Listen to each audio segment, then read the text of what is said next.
Alright, hello everybody, it's Captain Conroy here once again, and this time we're back on the railway.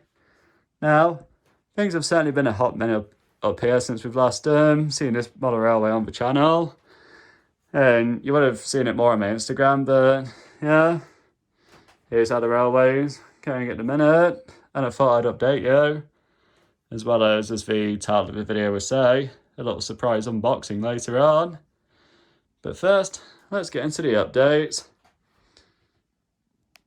The biggest update by far is how I've arranged the station.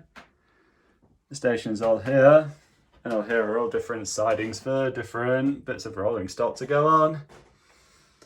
And it probably doesn't come as much as a surprise that the diesels are skulking about. I like this setup though, but sadly it's not perfect, as we'll get to in a bit. This track here has its own power source, and it will connect to the turntable, which I have used just to make sure everything fits in well together, but the leak hasn't quite been fixed yet. But the moment it is, the turntable will go back there, or a replacement, as I shall look at some point in the future, and that'll be explained in a moment. This still makes quite cool though, as this will have its own power source, and you can have engines independently shunting in the yard while engines pull their trains. And I've got a cranky right there. These parts remain relatively the same. I've got the two sidings to park engines on, and I've got the farm over there still, and the station's still on this side of the little station anyway, still on this side of the board. And of course, I've got the narrow gauge line, which I've yet to complete 2 loops. Got really curvy, as you can see, and they've got a really big siding. And I've at least got 2 level crossings to join up to this level crossing, so the engines can run side by side. Here I have an additional yard, like a coach yard, for the big station. And you can see more of an narrow gauge sidings here and there. And here, we've got to have it quite close to the edge of the board, which might not be the best thing, but I'm planning on changing that. I will discuss changes I plan to make later on. And over here is another yard. Here I've just parked lots of locomotives on, and I've got Toby in his own shed right there. I do like the idea of Toby having his own shed, because he does in the show, but I've seen an even better one in Rails of Sheffield that I plan to get for him, as it does look like it's made out of wood. And I just think that'd be better all in all. And to finish off update-wise, I did think about maybe putting a narrow gauge loop on the outside, or a partial loop on the outside. Thus, narrow gauge engines can have more interaction, but I'm not actually sure if I'll follow up on this now, because it probably doesn't really look all that great near the edge like that. I should probably take it off completely and put a fence there. But that does lead me to the next point of discussion, which is some of the ways I plan to update it. As I've got the main line and all the sidings, I've barely really left much room for narrow gauge, which I'm probably trying to cram a lot into a small space, as this is only 6 foot by 8 foot, but I at least think I can work it to the extent of the classic phrase where less is more sort of thing. And I'm probably not going to have so many sidings over there, because it does get a bit hard to reach sometimes, depending where you're standing, and if trucks derail, well, it's going to take a lot of leaning, which still at least makes things thankful that I've got the gap there that I can stand at, because just imagine if I didn't have it, it'd be a nightmare to reach over there. And the turntable, when it came down to it, of course it's got the motor sticking out on one of the sides, which really hinders the way I can set it up, and power only goes to one of the tracks.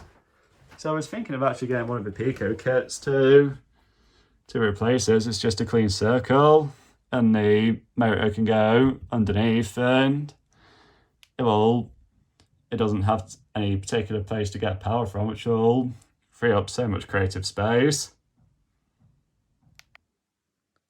So well, this is where it currently stands.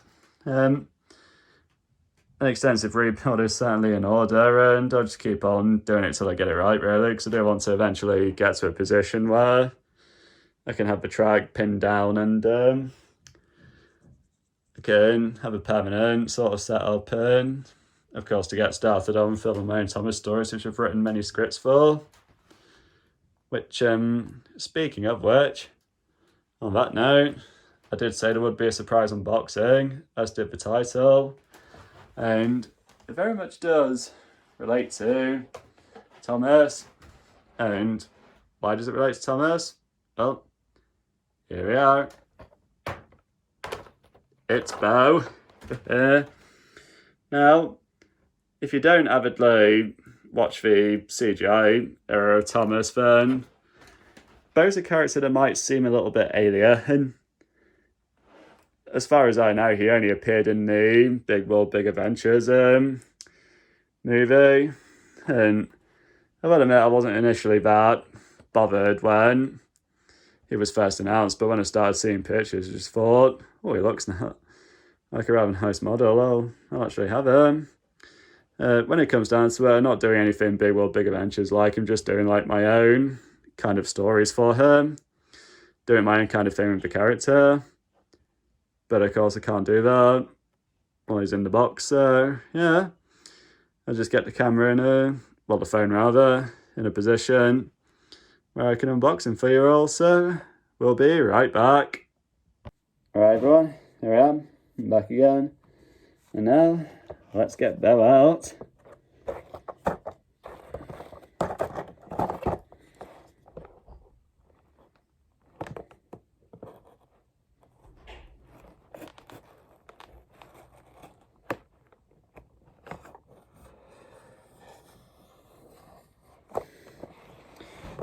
Definitely not the cleanest cuts ever, but hey, that's Batman for you. They don't make these things easy to open. So, like I remember saying when I did my unboxing of Ryan, just, if you've got young kids, just supervise them. Don't let the kids do this. And remember, kiddies, always cut away from yourselves.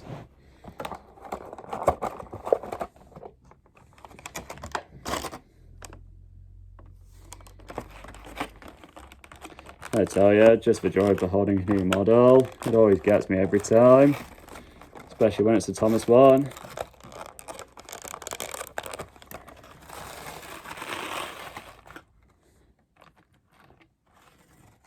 And thus there he is. Now, first off, if Mr. Phone Camera will focus, just look at that face. That's just such a good face. And when it comes down to it, I'm sure this wasn't intended when he was designed, but my mother-in-law mentioned just how much, especially in the paintwork, he resembles Chitty Chitty Bang Bang, and it's very easy to see why. Now, as far as he goes, he's got like the American coupling right here, and this on the back. So he'll be able to couple up to any kind of rolling stock you have, really. And I'm not going to lie, he might not be able to pull a lot because he is very light. And already there's something to look out for. Not every copy might be perfect, because on mine a bit of a handrail is missing, which yeah, that's not entirely spectacular, is it? But I'm sure I could replace that if it started bugging me too much. But yeah, bottom line, it really does look quite nice. And just in general, I do remember hearing that he'll be a bit of a limited release from Batman, so I would definitely suggest getting him while he's available, especially before people start buying him up and jacking him up for all that's worth. But yeah, that's enough rambling. Let's get back onto the layout and see if he works. Alright, and here we are. Now, first thing to note is that, especially in terms of height, he is tiny. And, yeah, with Thomas and Gordon, you can just kind of get the idea comparison right here. Like, yeah, tiny engine. I'm suspecting he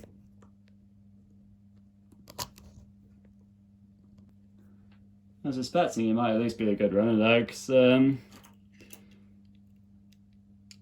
I can at least see pickups on his wheels. You might just see him there, and these at least look like some kind of pickup on his tender wheels. So I'm suspecting he might be able to run well, but because of how light he is, as I say, he might not be able to pull a lot, or you never know, he might surprise us. He might surprise us all. And yeah, but of course the real moment of truth, does he work? Yep, we got live. And that is very smooth. We delivered that point okay, didn't they? And of course, like promised on the package, an operating headlight. Yeah, that really cannot be faulted. Just how slow can I get him to go? How slow can you go? How slow can you go? It looks like I could get him relatively slow. Oh, cut out. Okay, Mr. Bow. Yeah, he's okay.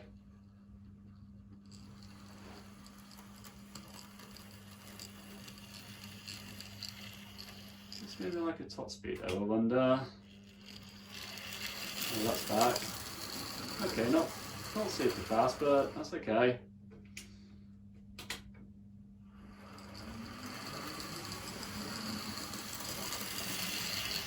And he is probably a tad bit on the noisy side.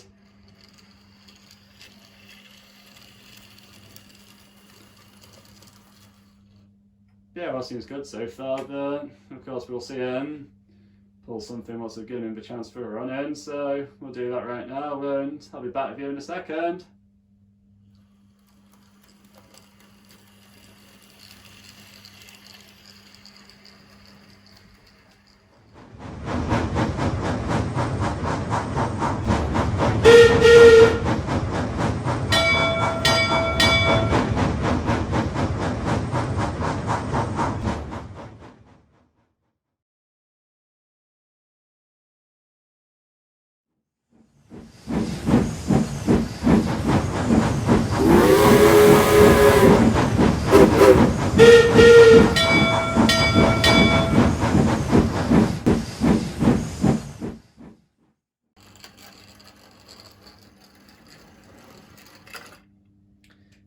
Alright, we are back. Barry's had a little bit of time to run in. And with what I said about him not being able to pull a lot, I thought I'd give a little strength test on camera. Here I've got my 4 Pullman coaches. I'm not quite sure if he's going to be able to pull them, but if he can, great. But if not, I'll just give him lighter loads. That'll be no issue. I don't usually like to overload my engines really. But yeah, let's see. Can we do it though? Cool. Okay, we can.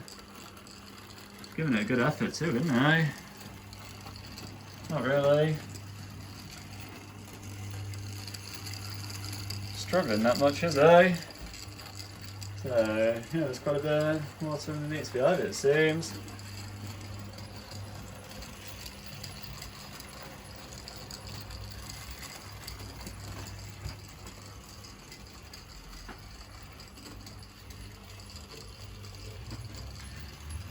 There's at least no visible sign of struggling. So yeah, there we have it. It can at least pull 4 Pullmans together.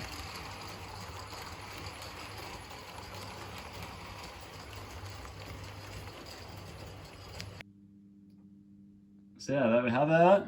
Bo was able to manage this full train. To finish the video off, why not give him the train a bit more, closer to what he does in the Big World Big Adventures movie. He is mostly a mining engine after all, and he would mostly pull trucks rather than coaches anyways. So yeah, that's that one.